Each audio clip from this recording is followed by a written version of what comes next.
Sungguh menyedihkan, inilah pesan terakhir Sayyidina Husain sebelum dipenggal dan wafat di Karbala.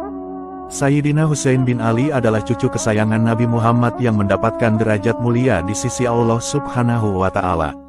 Meskipun saat beliau wafat di Karbala, banyak pasukan penguasa yang berbuat zalim atas perintah penguasa Damaskus yaitu Yazid bin Muawiyah. Tentu sangatlah zalim ketika seorang cucu Nabi ditombak, dipanah, ditebas, dipenggal kepalanya, bahkan tubuh beliau diinjak-injak sampai menyatu dengan tanah. Belum puas, tubuh yang sudah tak bernyawa masih diarak ramai-ramai keliling kota. Namun, ada suatu keajaiban sebelum dan sesudah Sayyidina Husain syahid di medan Karbala. Sebelum wafat, Sayyidina Husain adalah termasuk golongan yang menentang dan enggan berbaiat kepada penguasa Yazid bin Muawiyah yang kala itu dianggap zalim. Sikap teguhnya itu semakin memuncak ketika ada surat dari penduduk Kufah yang berjanji akan mendukung dan membaiat Sayyidina Husain. Akhirnya, berangkatlah Sayyidina Husain dan rombongan menuju Kufah.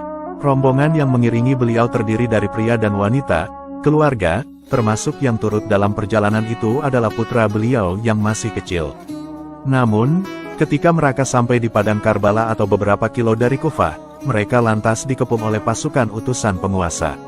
Berhari-hari mereka terisolasi. Panglima pasukan penguasa yang dikepalai Ubaidillah bin Ziyad lalu menawarkan supaya Sayyidina Husain bersedia tunduk berbaiat kepada penguasa Yazid bin Muawiyah. Tetapi, Sayyidina Husain menolak tawaran itu sebab kekuasaan Yazid dianggap tidak sah. Pasalnya, Zaid dan ayahnya sudah merebut kekuasaan Khalifah Ali bin Abi Thalib yang tak lain ayah Sayyidina Husain. Sikap kokoh Sayyidina Husain ini lantas menyulut api peperangan. Tepatnya pada tanggal 10 Muharram tahun 61 Hijriah, sesudah mengerjakan sholat subuh, Sayyidina Husain keluar dari tendanya. Beliau lalu menunggangi kuda kesayangannya.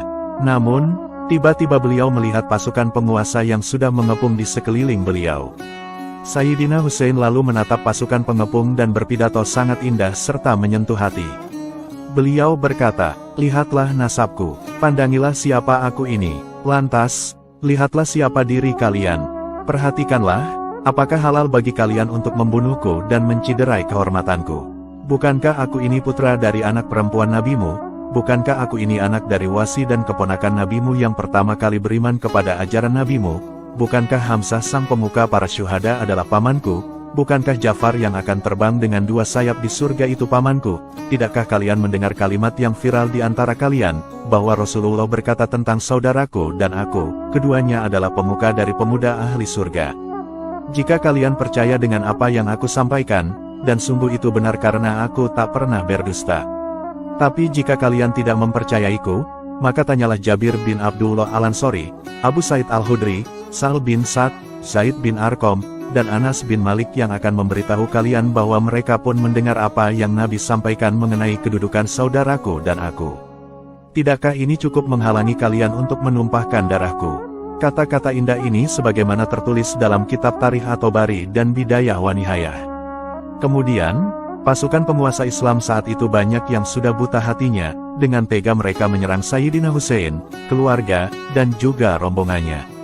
Tidak peduli pria, wanita dan anak-anak dibantai semuanya hingga tewas mengenaskan. Pasukan penguasa dengan tega meluncurkan panah, menombak, menyabatkan pedang kepada Sayyidina Husain dan pengikutnya. Sayyidina Husain yang sudah lemas tak berdaya lalu dipenggal dan diinjak oleh orang-orang zalim itu. Jeritan dan tangisan takbir menggema di padang Karbala. Semua orang yang keluar dari kemah terbunuh semuanya. Namun, ada beberapa rombongan Sayyidina Husain yang selamat. Salah satunya adalah anak laki-laki Sayyidina Husain yang bernama Sayyid Ali Zainal Abidin yang masih kecil berumur belasan tahun. Beliau selamat sebab tidak keluar kemah dikarenakan sedang sakit. Orang-orang yang masih selamat, lalu dijadikan tawanan oleh pasukan penguasa.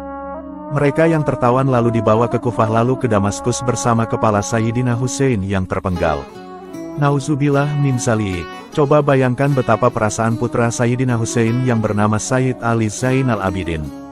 Bayangkan betapa sakitnya seorang anak mengiringi kepala sang ayahanda yang diarak dari Kufah ke Damaskus dalam satu kendaraan.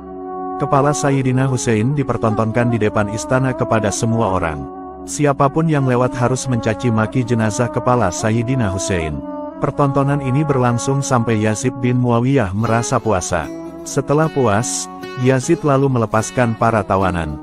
Setelah bertahun-tahun pasca wafatnya Sayyidina Husain di Karbala, ada sebuah keajaiban yang terjadi di makam beliau. Hal ini juga menandai betapa Allah memuliakan cucu Nabi Muhammad SAW. Habib Umar Al-Hafiz pernah mengisahkan, bahwa saat kepala Sayyidina Husain dipindah dari Askelon Palestina ke Kairo Mesir, ternyata jenazah kepala Sayyid Husain masih utuh. Padahal sudah bertahun-tahun dimakamkan, ternyata kepala mulia Sayyidina Husain masih utuh dan berbau wangi layaknya jenazah yang baru meninggal dunia.